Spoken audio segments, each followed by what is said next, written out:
दोस्तों, आप सभी का स्वागत है जीके विद सक्सेस चैनल पर। लुसेंट प्राचीन भारत का चैप्टर मगध राज का उत्कर्ष को हम लोग पढ़ेंगे। मगध की सबसे प्राचीन वंश के संस्थापक वृहदर्थ था। ठीक है, सबसे प्राचीन वंश जो मगध पे सबसे पहला वंश बना तो उसका संस्थापक वृहदर्थ था। इसकी राजधानी गृहब्रिज या राजगिरी थी। तो क्वेश्चन ये पूछता है कि मगध पहली राजधानी कौन सी थी, तो राजगिरी थी। जरासंध बृहदत्त का पुत्र था। ठीक है, हर्यक वंश के संस्थापक बिंबिसार मगध की गद्दी पर 544 ईसा पूर्व बौद्ध ग्रंथ के अनुसार में बैठा था। तो बौद्ध ग्रंथ के अनुसार जो बिंबिसार था वो 544 ईसा पूर्व में मगध की गद्दी पर बैठा था। वह बौद्ध धर्म का अनुयायी था। वह प्रथम भारतीय राजा था जिसने प्रशासनिक व्यवस्था पर बल दिया। इससे पहले कोई भी जो राजा नहीं था जिसने प्रशासनिक व्यवस्था पर बल दिया, प्रशासन पे। बिंबिसार ने ब्रह्मदत्त को हराकर अंगराज को मगध में मिला लिया। तो अंगराज को सबसे पहले मगध में किसने मिलाया था, तो बिंबिसार ने मिलाया था। बिंबिसार ने राजगृह का निर्माण कर उसे अपनी राजधानी बनाई थी। बिंबिसार ने मगध के गद्दी पर करीब 52 वर्षों तक शासन किया।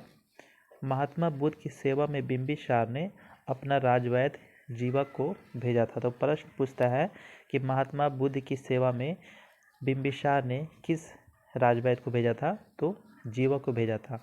अवंती के राजा प्रघोत जब पांडु रोग से ग्रसित थे तो उस समय भी बिंबिसार ने जीवक को उनकी सेवा शुश्रूषा के लिए भेजा था। ठीक है, बिंबिसार ने वैवाहिक संबंध स्थापित कर अपने साम्राज्य का विस्तार किया। इसने कौशल नरेश परसेंजेज की बहन महाकौशल से, वैशाली की चेटक की पुत्री चेलना से और मद्र नरेश आधुनिक पंजाब की राजकुमारी क्षेमा से शादी की। तो बिंबिसार ने 3 शादियाँ की, एक महाकौशल से, एक चेटक की पुत्री चेलना से और एक पंजाब की राजकुमारी क्षेमा से। बिंबिसार की हत्या उसके पुत्र अजातशत्रु ने कर दी और वह 493 ईसा पूर्व में मगध की गद्दी पर बैठा। इसका उपनाम कुनिक था। तो पूछता है कि कुनिक किसका नाम था, तो अजातशत्रु का था। वह प्रारंभ में जैन धर्म का अनुयायी था। अजातशत्रु ने 32 वर्षों तक मगध पर शासन किया। अजातशत्रु के सुयोग्य मंत्री का नाम वरस्कार था। इसी की सहायता से अजातशत्रु ने वैशाली पर विजय प्राप्त की। जैसे अंग पर विजय प्राप्त किया था बिंबिसार ने, और वैशाली पर विजय किसने प्राप्त किया था, अजातशत्रु ने। जैन ग्रंथों से पता चलता है कि लिच्छवी से युद्ध में अजातशत्रु ने प्रथम बार रथमूल, आधुनिक टैंकों के समान तथा महाशिला कंठक, गुलैल जैसे 2 गुप्त हथियारों का प्रयोग किया था।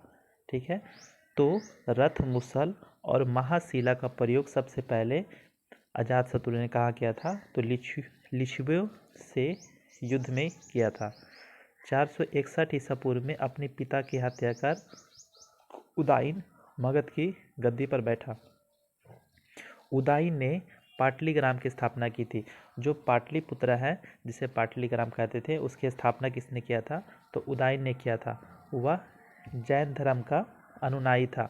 हर्यक वंश का अंतिम राजा उदयन का पुत्र नागदासक था। नागदासक को उसके अमात्य शिशुनाग ने 412 ईसा पूर्व में अपदस्थ कर मगध पर शिशुनाग वंश की स्थापना की। शिशुनाग ने अपनी राजधानी पाटलिपुत्र से हटाकर वैशाली में स्थापित की और शिशुनाग का जो उत्तराधिकारी था कालाशोक पुनः राजधानी को पाटलिपुत्र से पुनः वैशाली से पाटलिपुत्र ले गया। और शिशुनाग वंश का अंतिम राजा नंदीवर्धन था। नंद वंश का संस्थापक महापद्म नंद था और अंतिम शासक घनानंद था। यह सिकंदर का समकालीन था। जो धनानंद था यह सिकंदर का समकालीन था। इसे चंद्रगुप्त मौर्य ने युद्ध में पराजित किया और मगध पर एक नए राजवंश मौर्य वंश की स्थापना की। तो लुसेंट में जो भी महत्वपूर्ण जो पॉइंट था वो सभी पॉइंट को हम लोगों ने अच्छे से समझने का प्रयास किया। आपको ये वीडियो कैसा लगा आप कमेंट करके ज़रूर बताएं। Thank you.